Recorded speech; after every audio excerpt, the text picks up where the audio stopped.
Massaba's in the middle. Wednesday here could seal it. Casimir finds Masaba. It's now Bannon. Bannon with a great ball in. Here's an opportunity. Palmer scores! Liam Palmer has scored for Sheffield Wednesday.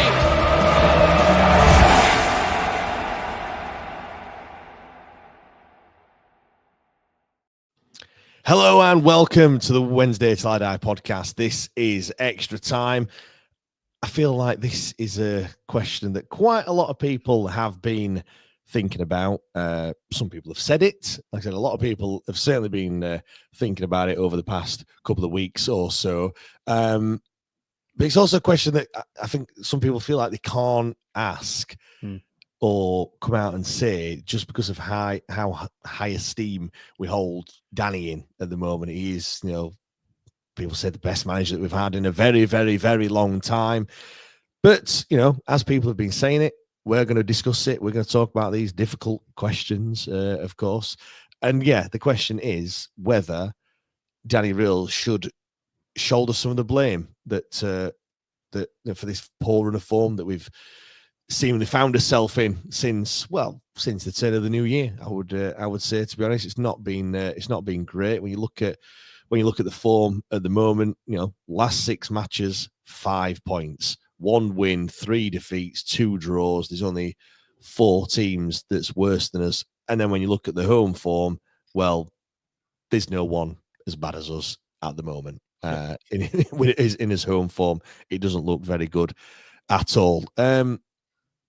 Matt, we talked about it very, very, very briefly at the end of the main pod. What's your stance? Have you been thinking about this over the past couple of weeks? I know it's been vastly dominated by how shit Dejwan Chansiri is, and that's what we've been talking about. But has there been a part of you that's actually thought, wait a minute, he's getting away scot-free? Sorry, James. I'm just laughing at James. He's popped up in the live stream of this and said, "Aren't we supposed to be whispering here?" Whisper it quietly, but whisper it very quietly. Yeah, Danny deserves to shoulder some of the blames for the way that this season has petered out. We're not going to finish. It's highly unlikely, I think, with the remaining games that we've got. We can still obviously finish 9th. Like, that's not a million miles away. I just think that the way that this season has ended, the way it's kind of petered out, the way that we haven't been able to arrest the slide really in terms of this poor run of form, because we had a similar run at the start of the season and then there was all this motivation and everybody pulling in the same direction, it seemed, towards towards everybody being very successful and wanting the best for not only themselves but Sheffield Wednesday as a football club, and everybody benefited from it.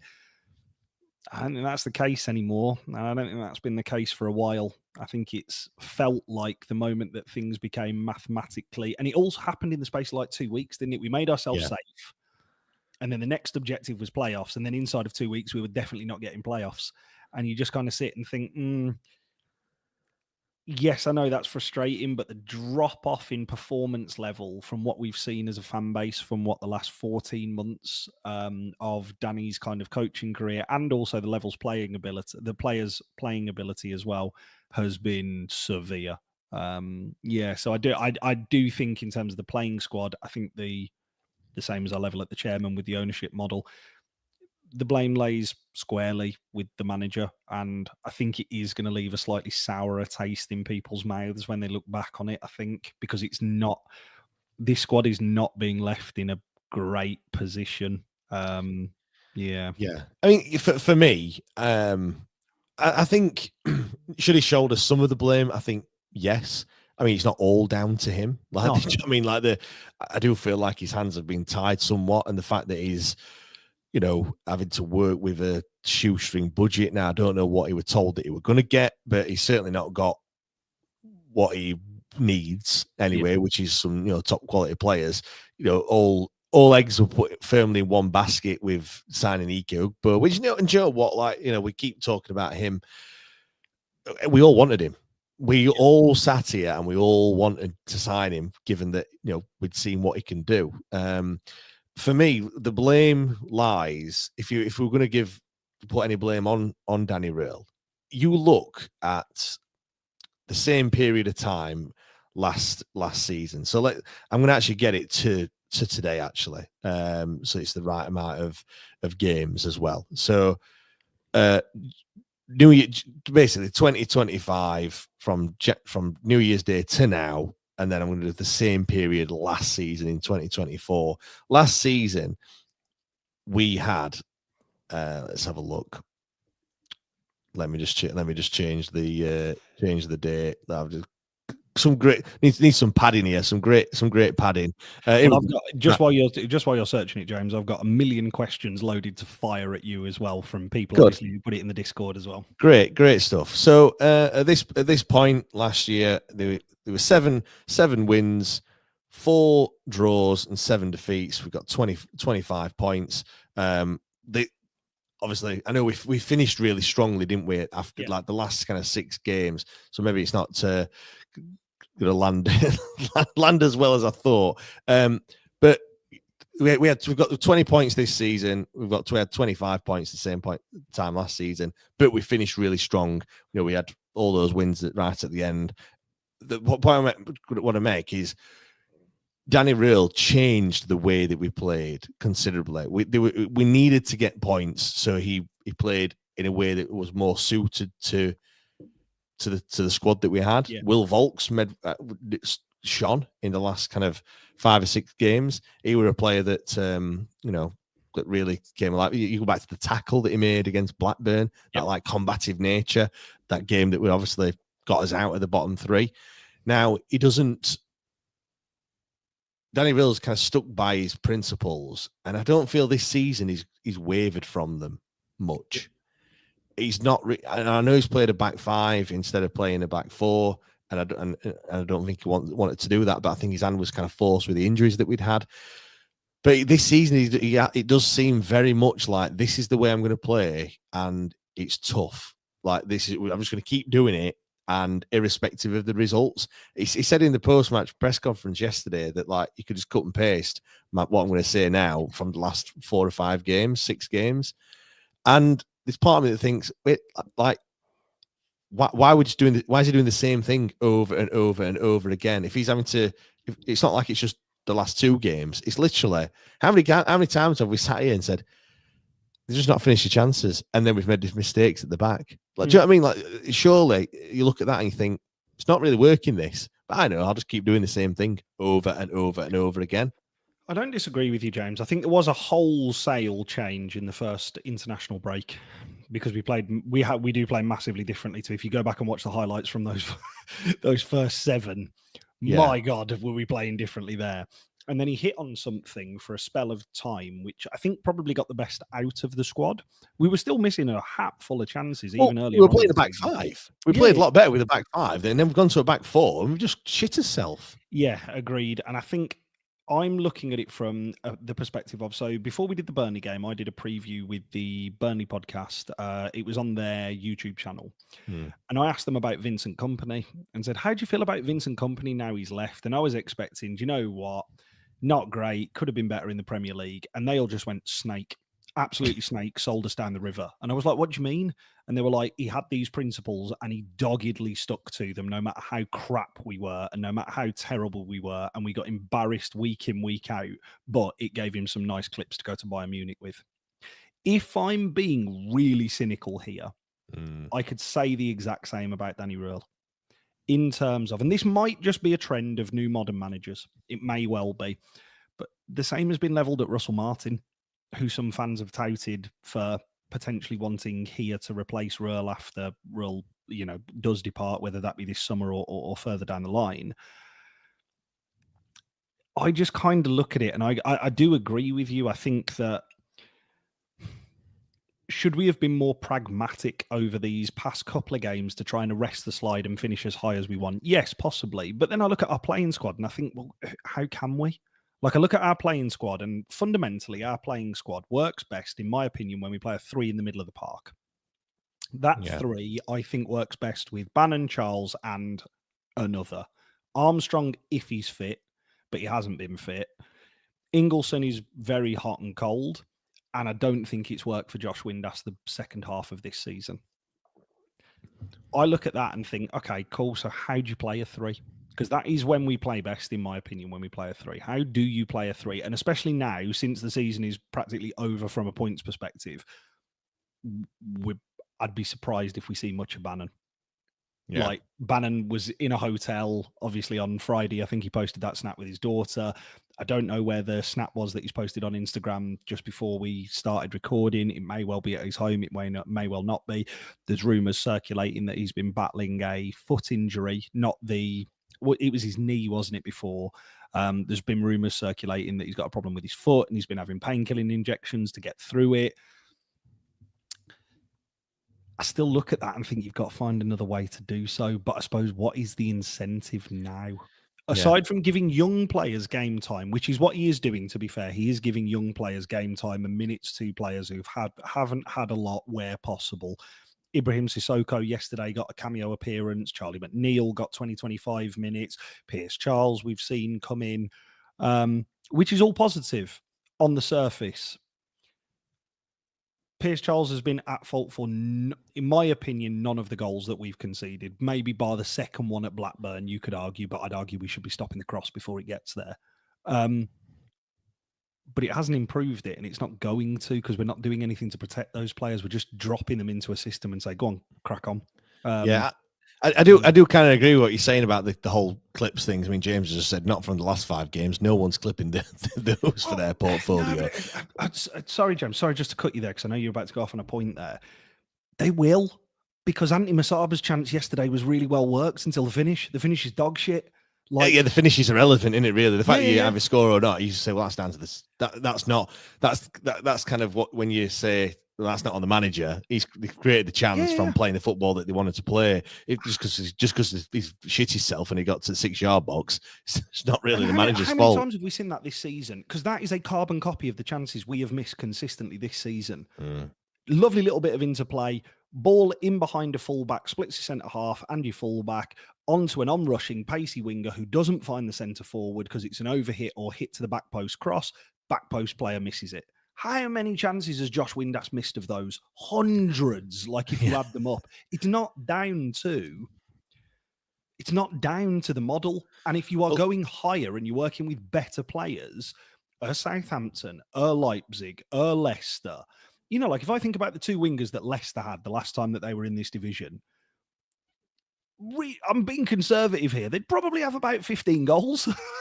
Playing the way that we do, because they get so many opportunities. Yeah, you look at Gassama and Masaba, how many times they touched the ball yesterday. It felt like everything were going through them, both of them yesterday. So, yeah, I think, you know, and sort of James was saying, I think we do play some good football. So, like, it does, you know, it is nearly working. But my point is that, you know, when it's just nearly working all the time, like it does get to a point where you think, I need to do something slightly different here, and it just hasn't. He just carried on doing it and just hoping that we're suddenly suddenly start clicking. Like now, if it's clicking in training, and in training you're like, wow, look how good they look, and then you play and you know, it's not quite working there. Again, I suppose still you've got to look at the form, and it's like when you play Football Manager. You lose so many games, and you're going to start tinkering with your formation, going, wait a minute, like, I'm going to try to play something a little bit different here because this is not really working. You know, 5 games, no win. You know, you're going to get the dreaded vote of confidence here from the board. Like, you know, you need to do something. You don't turn it off and start again, James. Yeah, you tell me you don't save it after every game. I save it after every win. I'll restart that one again. But you know, that's what's going to happen naturally. And again, tin hat on, like you said, it's all happened as well after the speculation about him going to Southampton as well. And also, I don't know whether it's a case of, you know, does he just genuinely think that it's not good enough? And I don't know. Is he proving a point? Is he trying to prove a point to the chairman? Like, you know, like because if he played a different way, the lad on the main pod mentioned Millwall. Where are they? 6th, 7th, or whatever. They are 8th or 9th or something like that. They're in with a shot of potentially getting in the playoffs. Do they play attractive football? No, they don't. But they've got themselves up into that position. And again, I don't like. Is he trying to prove a point to the chairman that, look, the players that you've given me are shit, and there's not good enough. They can't do what I'm trying to get him to do. I mean, he dug some of the players out this weekend, didn't he? Say that those have been knocking on my door saying I won't play him, I want minutes. I've given him, and they've not taken the chances. Like, I mean, he's been quite. That says to me that he's a man that's on his way. But we're not talking about that. We're talking about whether he should get some blame or not. You said there was some. I got two for you, James. Then the first one. This comes from Rory. It is a really good question, to be fair. I'll contextualize it for you if you haven't seen it with all of the Steelers games and, foam fingers and all the rest of it.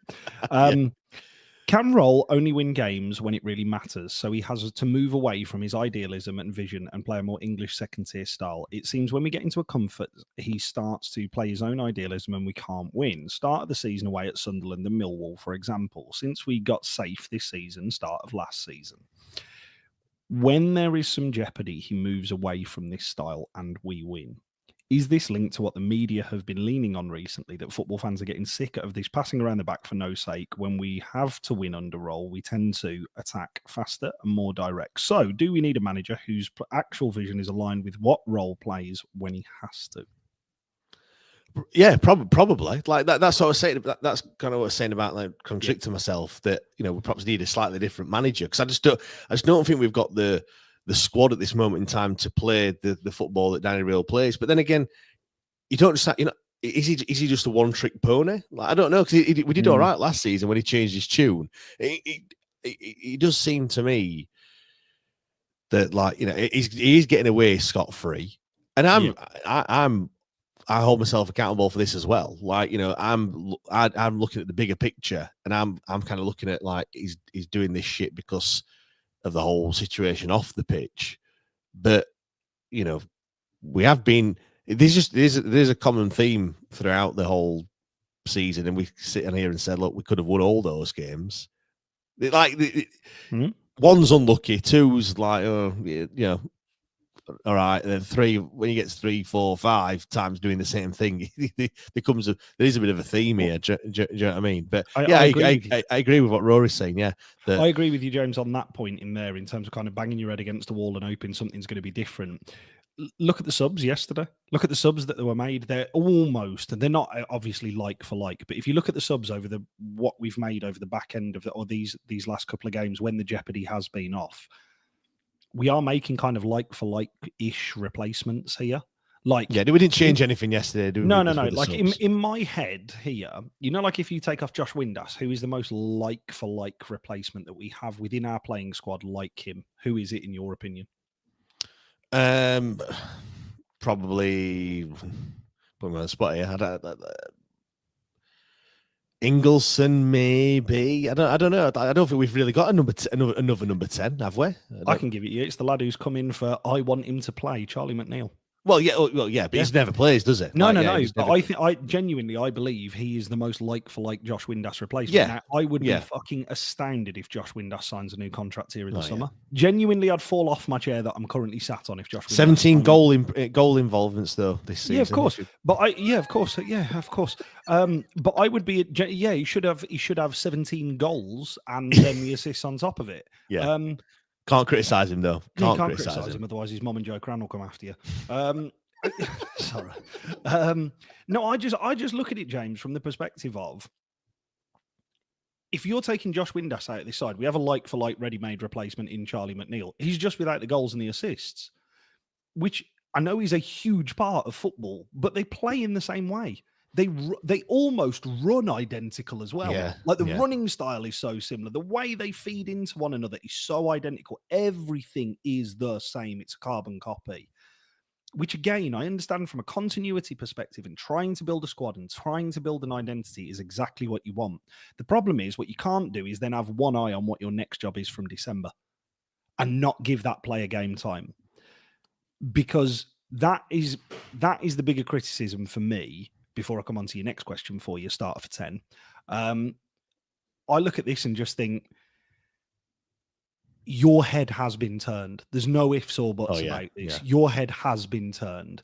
At every available opportunity, you have had the opportunity to come out and squash these rumours, and you haven't. And the most recent interview is the glaring one where he said, now is not the time to talk about it. I'll talk about it at the end of the season, which is code word for it's been lovely. I'll see you around. Every football fan knows that. Every single football fan knows that. But at the minute, we're not doing anything to try and, all of those out of contract players, we're trying to tie them down. We don't know. Like, nobody's making those decisions, because previous years when this has happened, we have heard even whisperings or rumours about contracts being offered. We heard about Akin Famewo being offered a contract just after his injury at Portsmouth. The club are desperate to keep him. We're looking to tie him down to a long-term deal. 2 weeks later, the chairman and him fall out, and guess what? Every new contract just goes very, very quiet. So I think that tells you in its own story exactly what is happening behind the scenes at Sheffield Wednesday. I think also, before we get to this next question, I think Danny he's very, very clever.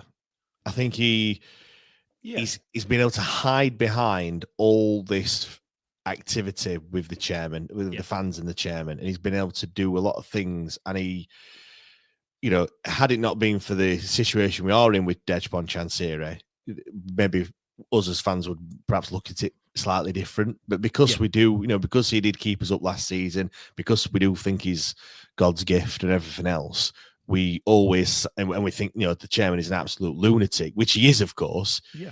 But we're always siding on the side of Danny. Like, Danny can do no wrong in any of these situations. With the whole kind of situation with Southampton, it's all Chansiri's fault, and not Danny's. Whereas, the for all the wrong things that the chairman does, like it's not. It feels like every decision he makes is the wrong one. But there's also another side to the story as well when it comes to all this. And he did throw the toys out the pram.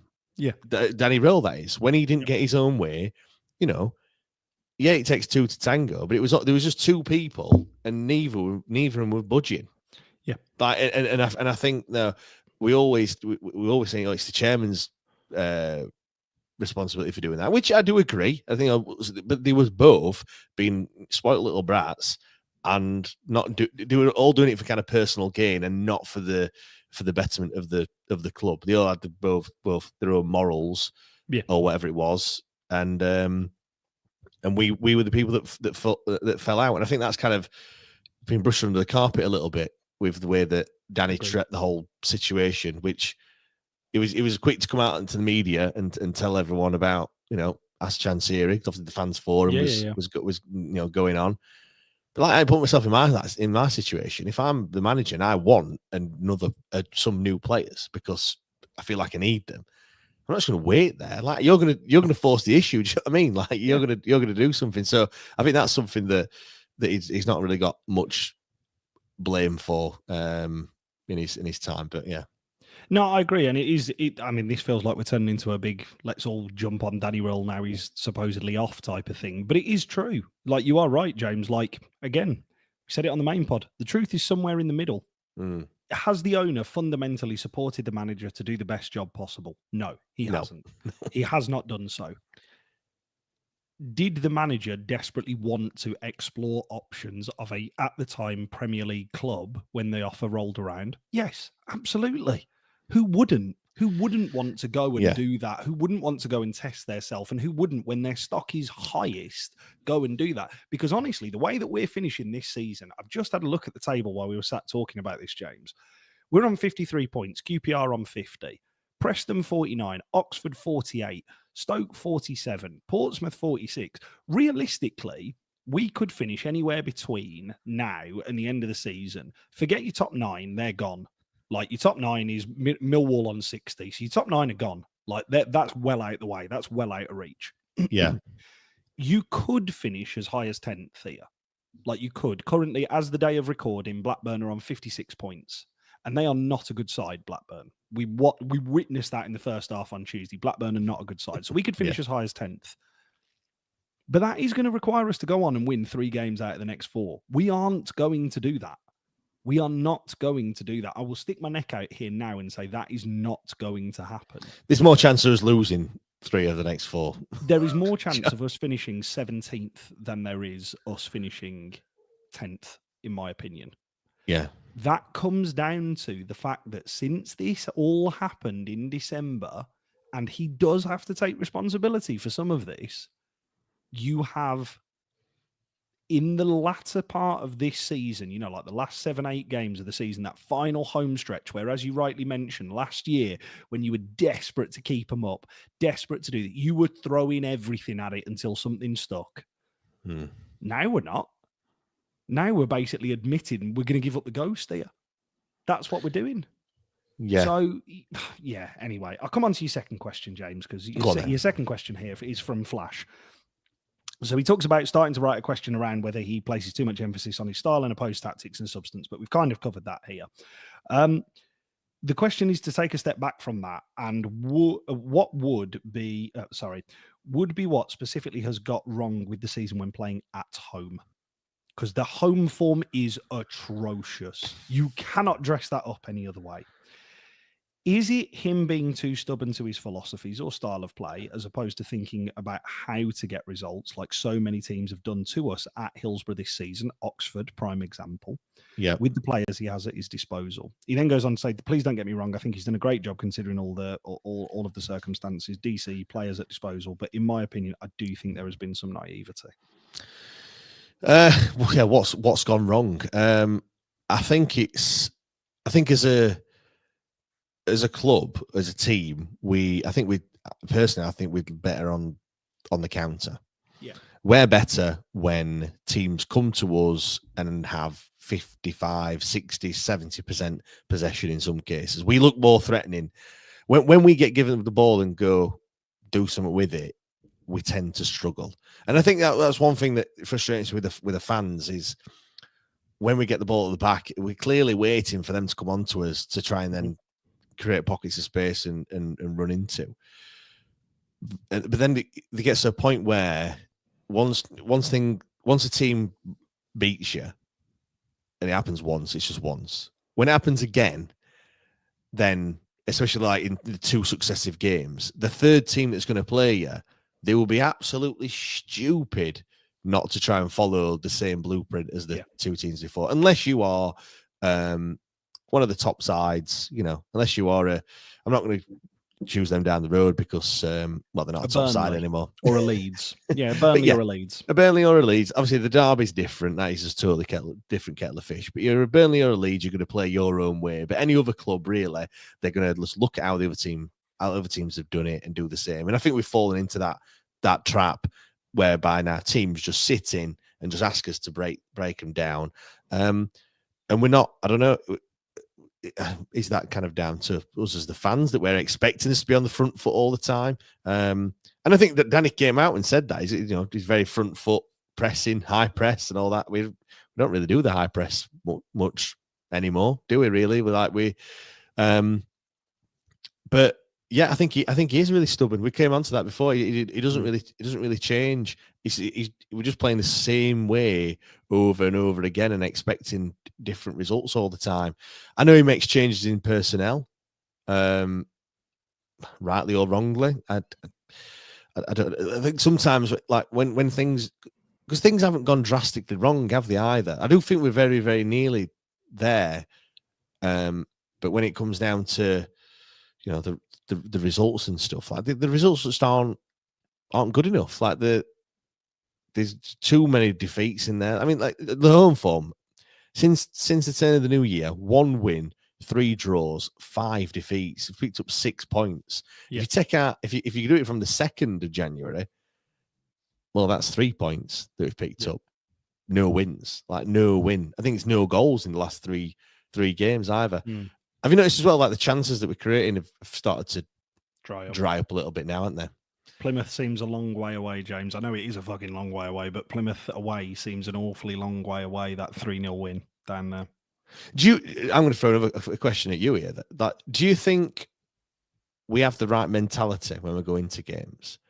I look at teams that come to Hillsborough, because obviously I don't go to it. I know obviously, well, every game. And I look at the stats, and you look at, because we had 15 shots yesterday, but only 2 at the target, and I think they had about 6 blocks. Yeah. Like every time I look, the opposition have had so many blocked. Like, they block so many of our shots. Yet we don't really do the same thing. And I look at some of the players; they're flying in to block a shot, and then I look at us, and we don't really do that. And we like tippy tapping it around. Masaba yesterday trying to like take an extra touch and stuff, and then, or taking an age to get his shot off. There was one with Valerie. I know the kid slid in and he laid it off to Windass, who then crossed it in. But I don't know, these games where I'm like, we're trying to pass it into the net, and I just think we don't really have shots from outside. Look, ironic after we've scored some worldies this season. Yeah, but I don't know. Like, it's like the wrong mentality a little bit. I think it's a fair point, James.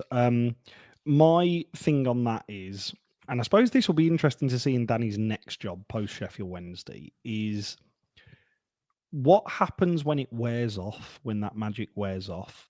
Because next year, Southampton, if that's where he ends up, or Leicester, they will be one of the top sides in the division. There's no ifs or buts about that. And they will change the way in which that they've played this time, and he'll go in and it will change from a losing mentality to an ultimate winning machine because of the quality of the players that they've got, X, Y, Z, blah, blah, blah, blah, blah. We currently now are really, really predictable to play against both at home and away from home because we do the same things away from home that we've done for the last 18 months. And we do the same things at home that we've been doing for the last, say, 7 months, 8 months. We play the same way. So I look at it and think we are, with those, those chances created, I think fundamentally that comes down to how much these players have been drilled about the creating of quality chances and taking quality chances, because Danny is such a stats and data-driven manager. I think when you're looking at, if I think back to the back end of last season, some of the chances that we took weren't high tariff. Like some of those chances, like I think about that EK Ugbo one. I always go back to that EK Ugbo one that he scored against West Brom. Last goal, that last goal that he's coming up on the year anniversary since he last scored a league game. Can we all take a minute? We'll all get a candlelight. Jake will love that one.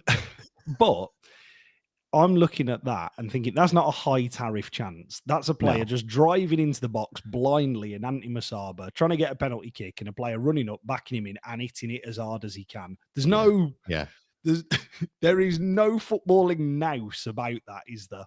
And if you think back to that time where we were on a real tear, or what it felt like was a real tear at this point in the season, between October through until middle of December, start of December, we were mixing in really high tariff chances where when a player felt free to take a shot, they just did. The issue that I have both like in terms of attack and defense at the minute is, in attack, we have to create the perfect chance to score at the minute. We have to. And because players clearly aren't working on much long-range shooting at the minute, judging by the fact that we don't take any long-range shots, the long-range shots that do, or that are taken, and I class anything as long-range as outside the box, they're blocked. That when a player has got no option to go wide or anything, it's it's not quick. If you think about I'm thinking about the Michael Smith one here at Portsmouth. That's a quick snapshot decision. He even said it himself. I couldn't fucking run anymore. But that's a quick snapshot decision. Think about the Bannon one at Derby. Ball's work back to him. It kind of spins back to him, and he just lifts it over everybody.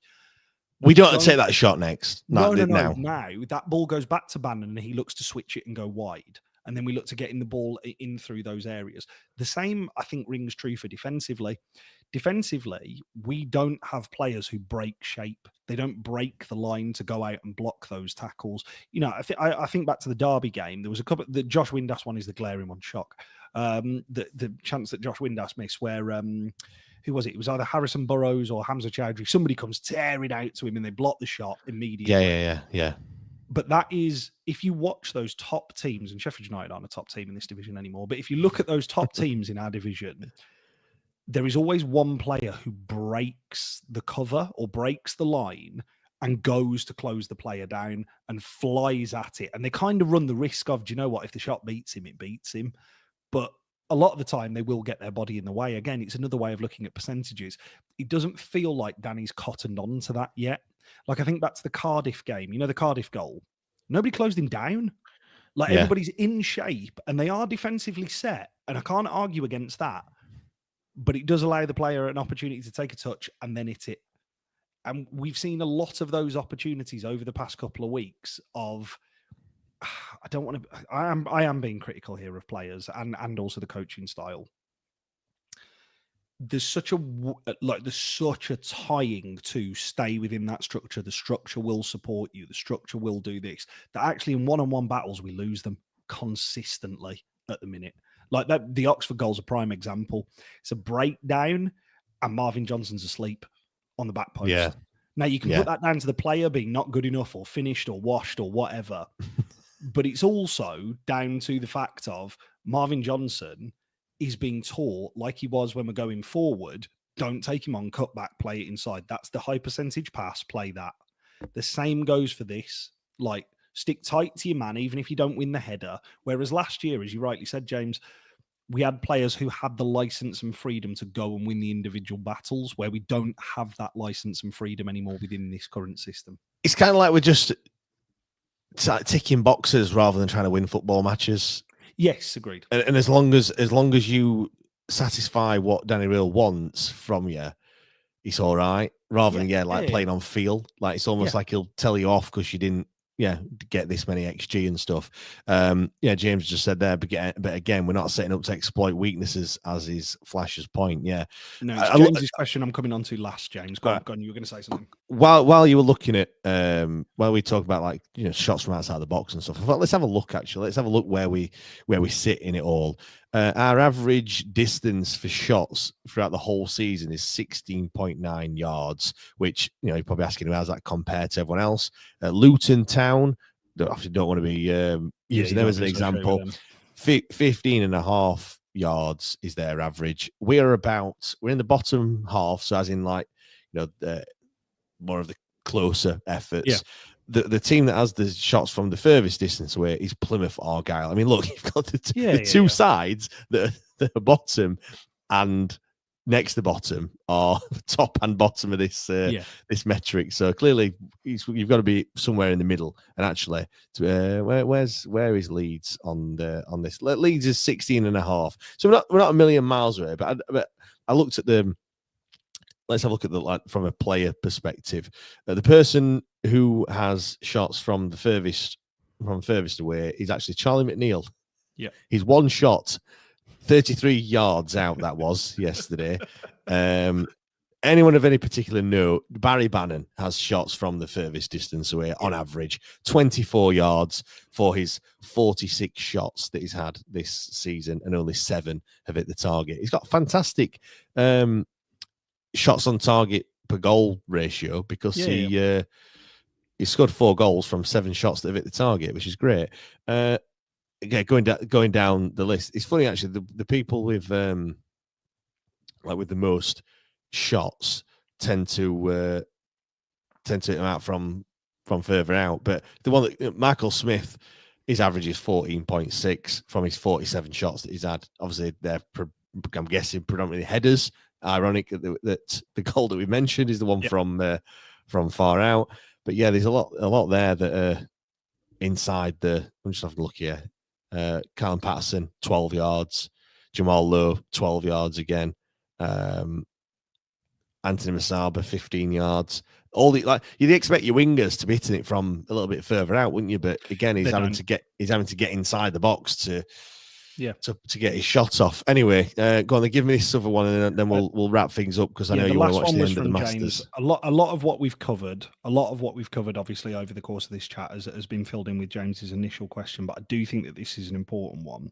So, do Danny Röhl's principles allow his values, I suppose, do these values allow for a plan B that is his own making? So by that, I suppose it's not James. Obviously, you're in the chat, James. So if I am getting this question wrong, please obviously correct me. I mentioned at the top that he's good at in-game changes, but does he have a plan B within those values? I suppose like starting a game. Is there a plan B that fits within those values? Like that direct route, I suppose James has put in here, he sees that direct route as a more hangover. So like a Darren Moore when we were in League One. But does Danny Röhl have currently a plan B that he can implement from the start and a different way of doing it? Because I would agree, I would argue, I don't think away from home or at home, we actually have an alternative to the way we play. We just do the same thing away from home and at home. They're just two slightly different plans. Yeah.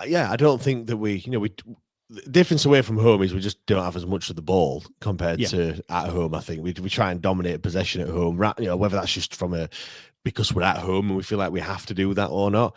I think, he probably doesn't really have a plan B. It was mentioned there. The formation doesn't really change much. Now, Tom will come on here and probably say, yes, it has. Like, these are doing all this, and he looks at it differently to what anyone else does. But just from a fan's perspective, just using your eyes, like when I look, it doesn't feel, we don't go. I know there's more to it than just playing out from the back or going long, but we never. I kind of more to James's point earlier about playing to teams' weaknesses. We could be, really look like we could dominate these centre backs because they don't look really physical. Yeah, they don't look really physical, but yet we'll not lump it up to them. Do you know what I mean? We'll just try and play it around them again, or they might be, they might be quick, but we're trying to beat them for pace. Whereas you look at it, you think, actually, wait a minute, we're playing Pato, we've got Smith on here. I know, let's try and oof it up to them, because that's what they come out and do, and win some headers and get further up the pitch. But we don't. We try and I feel like we try and play the similar sort of style, and it don't really work. Like we have actually got, when you look at the forward players, I know they're not being great, but they're all different, aren't they? Really, when you look at it, Ugbo's different to Jamal Lowe, who's different to Windass, who's different to Michael Smith, to Callum Patterson. They've all got different traits and characteristics, but yet we expect them all to play the same. And sometimes we do, we do kind of the opposite. We'll play to Michael Smith's feet, but they will lump it up to. What was the game recently? Like we started trying to hit Cardiff. Jamal Lowe. Yeah, Cardiff. Trying to hit Jamal Lowe with a long ball. Trying to ask him to hold the ball up. Like, he's not going to be able to do that. Again, not really suiting it there. James, we never target a weak left back or a right back, whereas everyone targets Marv. Yeah, which I agree with. I think also, I know it may just be recency bias, but if I think about the two Oxford performances that I've seen this season, both I was at the away leg and obviously the home game.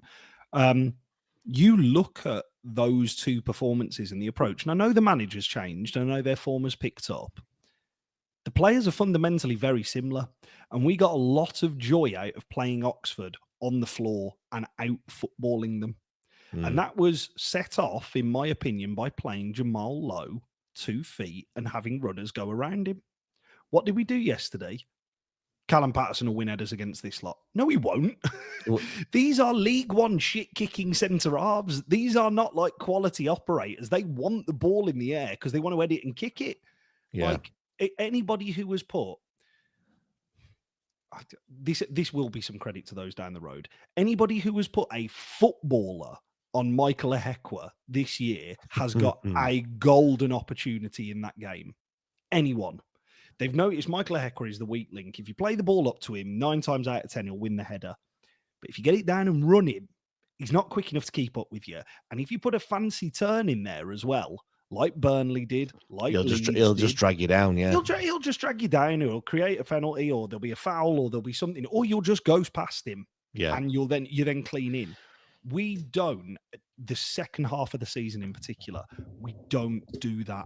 It feels a little bit, I suppose, to bring this back full circle, James, it feels like Danny has hit on a system and he's got so wedded to those principles, wedded to them, that, yes, it's coincided with players dropping off in form in terms of Jamal Lowe, and Ike Ugbo never had any form. So, there's nothing to change there. But because he's got so wedded to those principles now, he's actually stopped trying to do those things. And it's like, well, if it works, it works. And if the forwards are on, if our wingers take the chances, then we should win the game. And I don't disagree. I don't disagree. All of our wingers should be on close to double digits. Like every single one of them. Gassama should be, like those players who have played consistently should all be on close to double digits, or if in Josh Windas's case, should be closer to 20 than he is 10. Yeah. But there does come a point where you have to think yesterday, I know we're talking after the fact, but you had evidence to show yesterday. Play the ball into Jamal Lowe's feet, get runners around him, put pace going in down those wide areas and running in behind those centre-halves, and they will not be able to handle it. We didn't do it. And we just tried to rinse and repeat, and everyone's figured us out now.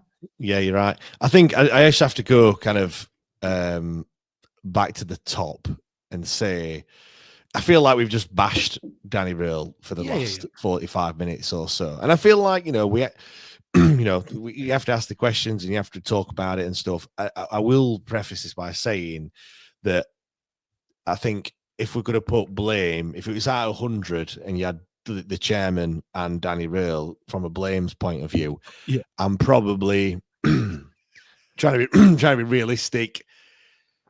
I'm like 70-30, maybe even 75-25 in terms of on the chairman, because I feel like ultimately we can say about he's not being able to change. He's not like Danny's stuck by his principles and he's not wavered and he's not played his other style. Desmond Chansiri is not given Danny Röhl the tools in order to succeed, and I feel like had Danny Röhl played in a more pragmatic way, yes, we might have reached the playoffs. But we've all said the squad isn't good enough. Yeah. So all you're doing is, I suppose, kicking the can down the road in that we'll get to the playoffs. But ultimately, like by playing like that, you're not going to get any further, if you know what I mean. So I guess you have to, is the way that Danny's trying to get him to play, that is more that you're going to win more football games like that in a better league. Like with better players, you're gonna win more games. Yeah. We just haven't got those better players. So so I guess I think ultimately it comes down to the man at the top. Certainly for the on-field matters. However, Danny Röhl's not helped himself, and I feel like we could have got his results business, and he could have done all. I feel like there's certain things he could have done a lot better, and I do feel like he has just checked out. There's been 7 points conservatively left on the table because of refusal to move from his principles this season and refusal to move away from playing certain players. I would say, I agree with you, James. I would probably go a little bit higher in terms of percentage. I would probably sit at 80-20. Yeah. In terms of, I could probably even be swayed up to 90. Yeah. You could probably sway me to 95. But also the other thing is, with all the other shit that's going on around the football club aside from the manager, it's also remembering that this is a young manager. And in any other situation, we would be sat here going, he's going to make mistakes. He's going to do this. He will figure it out. He will get it right. He's just not done so at the moment. Whereas at the moment, me and you are sat here going, right, who the fuck is to blame? Like, this season's gone off the rails, blah, blah, blah, blah, blah. But it's a valid point. Like, Danny has not helped himself since December. And for a guy who is really conscious about his public perception, I think you can look back in a couple of years' time. And do you know what? If he goes to Southampton, I bet they'll experience it as well. The same as they did with Russell Martin. Danny will be so wedded to his principles that actually they'll go up to the Premier League and you'll want him to change. And he might do it the first season. He gets his feet under the table. And then it all starts to turn a little bit sour, because I do genuinely. I mean, the other thing is, James, I've mentioned this before.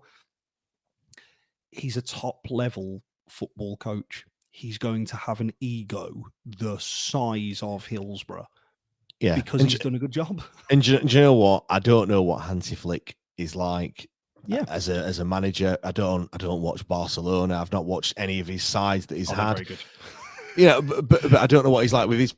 Is he the same? Does he just stick by his principles and never change? I've not. Do you know what I mean? I don't know. It could be, and that might be Danny Röhl's modeling himself on the way that he is, and he's got to the. Hansi Flick's got to being Barcelona manager and German national manager by being like that. He might be looking at Vincent Kompany and going, He's now the Bayern Munich manager. Yeah. And he stuck to his principles, and he's got himself there. Do you know what I mean? It might just be. Let's not forget, like, as a manager, and Danny Röhl didn't have a great footballing career, if any footballing career, really, when you think about it, in comparison to in terms of a professional game. You've got to look after you have got to look after number one sometimes, and if he's getting if his end game is becoming the German national manager, coach, whatever, or Bayern Munich manager, or whoever it may be, he's just trying to get himself to get there. Agreed. Ultimately, he doesn't really care about Sheffield Wednesday as much as Sheffield Wednesday fans. We will want him to, and we want him to say that when he cuts his arm off, he bleeds blue and white. Like, ultimately, it's a job. He ain't gonna. No, it's a job. And don't get me wrong, I don't think he will probably have the love and admiration at a real raw and core level, because I think the further up the food chain you go, the less of that there is. There's more of it, but you won't. I'd be amazed if he has the amount of rope that he has got here anywhere else in his football career. Say, for argument's sake, he goes Southampton next year. Can you imagine if they start 1 win in 6? Oh my God, with the history that they've got of poor appointments and stuff like that, they'll be going, oh my God, he's not that good, blah, blah, blah, blah, blah, blah, blah. If he's gone, 5 wins in 19 here, and it's only me and you and obviously when we've been posting about it in here, James said it right at the top, didn't he? We're all supposed to be whispering. Like, nobody's questioned a damn thing. Really interesting debate. Great stuff. Right, I know you're itching to watch the final 5.5 holes or whatever it is of the. Great. McIlroy's just chipped straight into Race Creek, so it's not going great, mate. Oh, and Rose. It could be Justin Rose though. Is that bit? Yeah, is that tight finish? Bittersweet? Is that would that be a consolation if Justin Rose were to win it? Yeah, no, it wouldn't work for my bets. I'll be honest with you, but it's not in the models. It's not in the models that I've had this week. Fair enough. No, that spa day might not be paid by the bets. It might be paid by your bank account. Anyway, just finish on that comment there. Danny Röhl is a better coach than manager. The spat with the chairman proves this for me. Still got lots to learn. Yep, 100% agree with that comment. And also, he shouldn't be booking hotels. Coach. He is a coach, and again, when we first appointed Carlos, he was a first team coach. Can you imagine if we still had a structure here? And let's not forget, he's turned water into wine. Yeah, I don't like wine though, so but he has got so much out of these players, and we have to give him so much credit for it. He just needs better players to succeed. Thank you very much, everyone. Do really appreciate it. I hope you enjoyed this episode as always. And we'll be back Monday night, Wednesday night, and then I'm off to Germany on a stag do. Beautiful. Dusseldorf. Have you been to Dusseldorf before? No. Have you been to Germany before? No.